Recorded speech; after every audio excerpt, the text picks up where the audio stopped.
मनोजवं मारुततुल्यवेगं जितेन्द्रियं बोधे मतावरेशं वातात्मजं वानरयुतमुख्यं श्रीरामदूतं शरणं प्रपद्ये श्रीरामदूतं शरणं प्रपद्ये। अतुलित बलिधामं हेमशैलाभदेहं धनुजवन कृशानुज्ञानिनामग्रगण्यं सकल गुण निधानं वानराणामधीशं रघुपति प्रिय भक्तं वातजातं नमामि।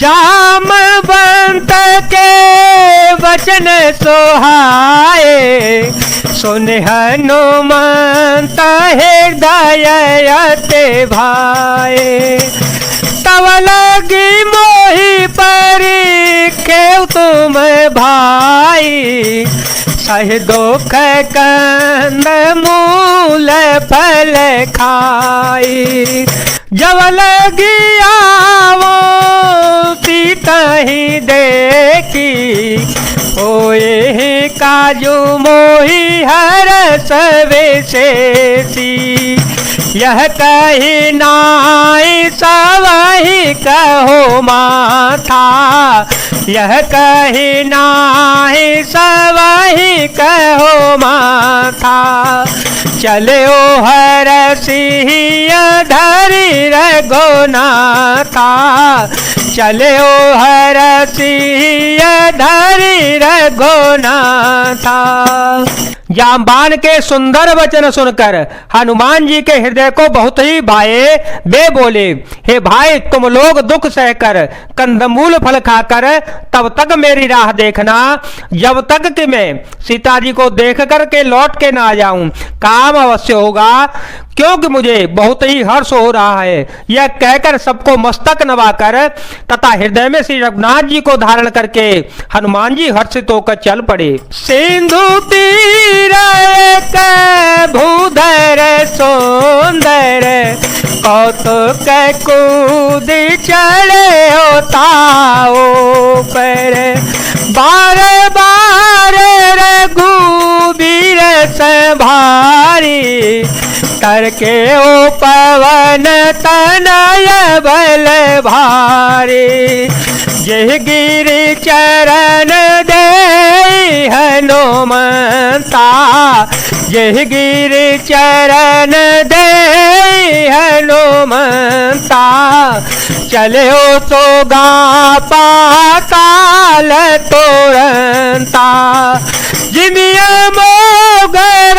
गोपत कर बाना यही भांति चले हनुमाना जलनिधि रघुपति दूत बेचारी ते में ना कहो श्रम हारे मंगल भवन मंगल हारी द्रव हो तो दशरथ अजिर हारी। समुद्र के तीर पर एक सुंदर पर्वत था। हनुमान जी खेल से ही अनायास ही कूद कर उसके ऊपर जा चढ़े और बार बार श्री रघुवीर जी का स्मरण करके अत्यंत बलवान हनुमान जी उस पर से बड़े वेग से उछले। जिस पर्वत पर हनुमान जी पैर रखकर चले, जिस पर्वत से वे उछले, वह तुरंत ही पाताल लोक में धस गया। जैसे श्री रघुनाथ जी का अमोघ बाण चलता है उसी तरह हनुमान जी चल पड़े। समुद्र ने उन्हें श्री रघुनाथ जी का दूत समझकर मैनाक पर्वत से कहा कि हे मैनाक, तू इनकी थकावट दूर करने वाला हो, अर्थात अपने ऊपर इन्हें विश्राम दे दे। हनुमान ते परसा कर पुनि कीन प्रणाम राम काजो कीने बिनु मोहि कहा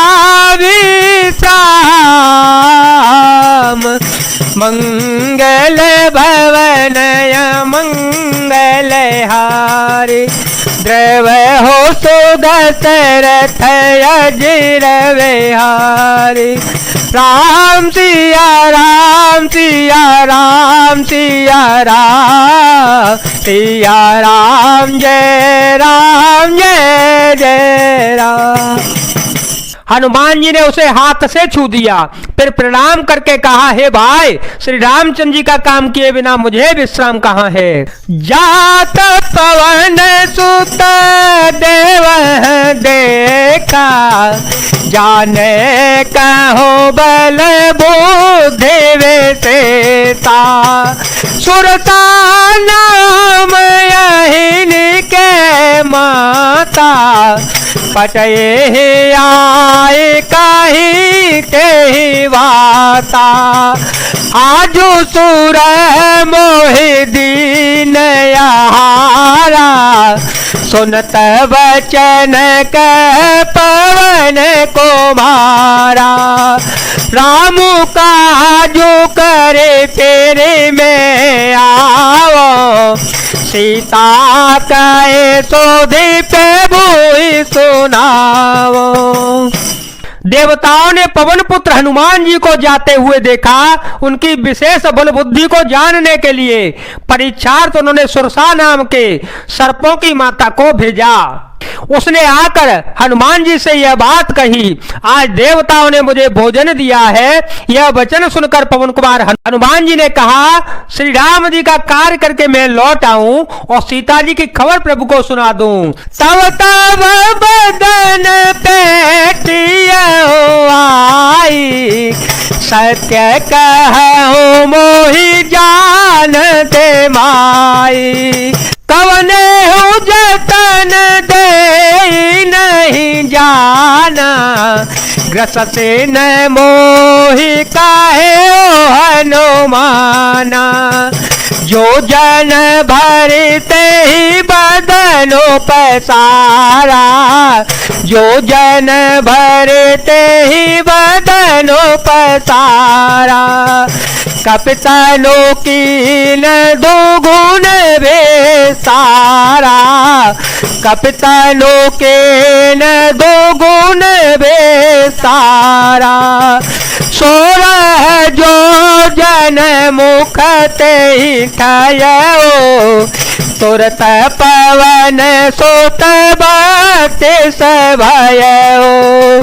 जस जस सूरता बदनो बढ़ावा, तासो दोन कपि रूप देखावा। सत जो जन ते आनन कीना, अतिल गुरु पवन सोत लेना। मंगल भवन मंगल हारी, द्रव हो सो दशरथ अजिर विहारी। तब मैं आकर तुम्हारे मुंह में घुस जाऊंगा, तुम मुझे खा लेना। हे माता, मैं सत्य कहता हूं कि अभी मुझे जाने दे।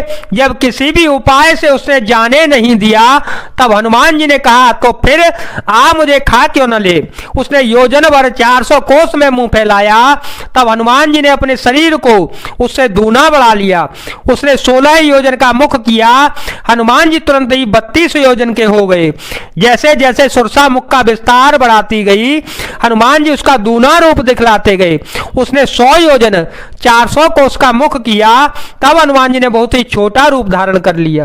बदन पैठी पूनी बाहर आवा, मांगा बेदाता सिरो नावा।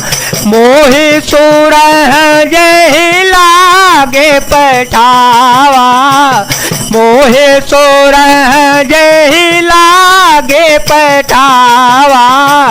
बुद्ध बल मर मुतोर में पावा, बुद्ध बल मोर मुतोर में पावा।